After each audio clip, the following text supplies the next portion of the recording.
Morning, everyone. It is my pleasure today to join you to present the State Department's International Religious Freedom Report for 2015. I especially want to thank Ambassador Saperstein and his entire team for their hard work to produce this report and their focus on international religious freedom every single day of the year. Their commitment underscores a fact that no one should ever have to doubt. Support for religious liberty guides the United States and our foreign policy every single day. This core principle is written into the founding DNA of the United States, renewing and strengthening our nation with every generation. It's the first freedom enshrined before all others in our Bill of Rights, and it's become a centerpiece of global human rights conventions and law. Our abiding commitment is affirmed by the priority we've given to defending and championing international religious freedom everywhere, but especially where it is under threat. We've grown the Religious Freedom Office steadily over the last several years. We've created a new Religion and Global Affairs Office under the outstanding leadership of Sean Casey.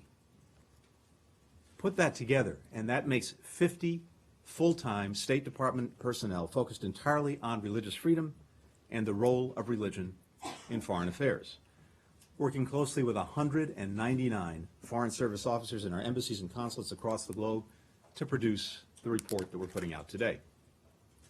As Secretary Kerry has said, the purpose of this annual report is not to lecture. It is to inform, to encourage, and ultimately to persuade. Bigotry and intolerance can be found in every part of the world, including the United States. But every country has an obligation to respect religious liberty and freedom of conscience. We encourage every country to do so. This report, which is based on a wealth of objective research, is one of many ways we give life to that advocacy. Our message is simple. Societies tend to be stronger, wealthier, safer, and more stable when their citizens fully enjoy the rights to which they are entitled. When a government denies religious liberty, it turns citizens who have done nothing wrong into criminals, igniting tension that breeds contempt, hopelessness, alienation. Far from a vulnerability or weakness, religious pluralism shows respect for the beliefs of every citizen and gives each a tangible reason to contribute to the success of the entire society. That's why no nation can fulfill its potential if its people are denied the right to freely choose and openly practice their faith. Now, it used to be that our annual reports focused almost exclusively on the actions of states. But we've also seen certain non-state actors, including terrorist organizations like Daesh, Al-Qaeda, Al-Shabaab, Boko Haram, posing a major threat to religious freedom.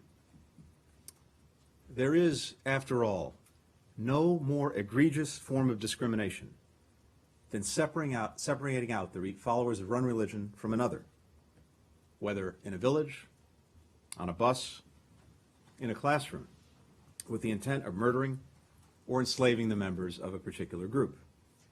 This past March, Secretary Kerry made clear his judgment that Daesh is responsible for genocide against religious communities in areas under its control.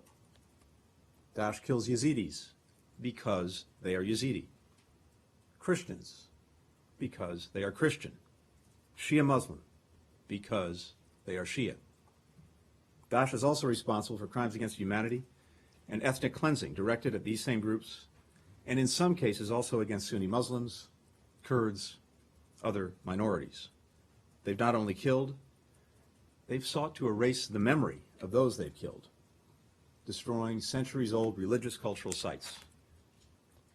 Naming these crimes is important, but our goal is to stop them. That's why President Obama has mobilized a coalition of more than 65 partners from every corner of the world to combat and ultimately defeat Daesh. Together, We're systematically cutting off Daesh's financing, destroying its sanctuaries, stemming the flow of foreign fighters, combating its narrative on social media, liberating communities, allowing citizens to return home, and gutting the twisted foundation on which Daesh's global ambitions rest. We've eliminated tens of thousands of fighters, hundreds of senior leaders. We've destroyed thousands of pieces of equipment and weapons. We've deprived Daesh of 20% of the territory it once controlled in Syria and 50% in Iraq. Now, we know that the fight to defeat Daesh on the ground is far from over. But as the noose closes around it, we've also seen Daesh try to adapt by encouraging indiscriminate attacks in as many places as possible. A market in Baghdad, a nightclub in Orlando, a promenade in Nice, a cafe in Dhaka, a square in central Istanbul. One of the best ways to deny these murders their victory is by ensuring that those they have sought to destroy not only survive, but thrive. As the fight for the liberation of Mosul and Nineveh province draws near, we must work to ensure a future in which all Iraqis, be they Sunni, Shia, Kurd, Christian, or other, feel represented and protected by the nation that they call home. 2 weeks ago, here at the State Department, we convened over 30 delegations and challenged the international community to do more to ensure ancient religious and ethnic communities can remain in their ancestral homelands, confident in their security and economic opportunity. Every government has an obligation to protect its citizens, and in responding to the threat posed by terrorism, this can be, and we all know it, an immensely challenging task. It requires sharing intelligence, identifying suspicious behavior, taking legitimate security precautions, countering efforts to radicalize young people. And since some violent extremist groups point to religious texts to encourage and justify horrendous crimes, we must partner with religious, civil society, and political leaders committed to defeat efforts to radicalize their communities and radicalize our youth. But security concerns are not a defensible reason to suppress peaceful religious activities, deny fair treatment to religious groups, apply collective punishments, or deny freedoms that are essential to religious practice, including those of association, assembly, and expression. We stress this point not solely to defend the principle of religious freedom, but also because terrorists are quick to exploit evidence of discrimination in trying to rationalize their actions and attract new members. Whatever the intent, repression tends to fuel terrorism, not stop it, which means that a denial of religious liberty is not only wrong, but profoundly misguided and self-defeating.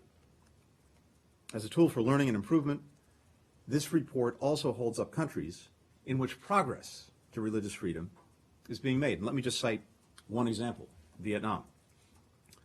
Onerous registration and reporting requirements still limit the ability of both registered and unregistered religious communities to freely practice their faith. But that said, the government is currently drafting a new omnibus law on religion and belief scheduled to be considered by the National Assembly this fall. The government has made some efforts to provide transparency to the drafting process. It's relaxed some registration and approval requirements in the draft itself. I want to encourage our partners in Vietnam to continue to move in a direction that will ease restrictions on its religious communities. At its heart, this report seeks to demonstrate all that is at stake.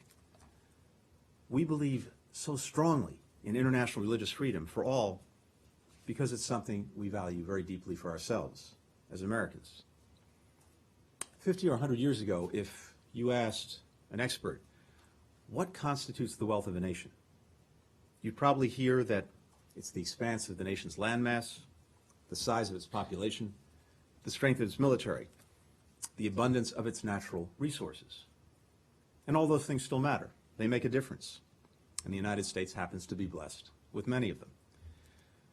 But what we know now, in the 21st century, is that the true wealth of a nation can be found in the human resources of a country and their ability to freely build, invent, excel, and express themselves. Countries that fully unleash this potential, that invest in the health, prosperity, security, and diversity of their societies, will thrive in the 21st century, no matter the abundance that they have or don't have in traditional measures of wealth and strength. And religious freedom is a core component of maximizing that potential for people to express themselves freely, to maximize their own potential. I want to thank Ambassador Saperstein and everyone who contributed to this year's report. It's an extraordinary testament to their energy, their passion, their dedication. And now I'm pleased to yield the floor to Ambassador Saperstein for his remarks, and he will have the pleasure of answering any questions that you may have. Thank you very much.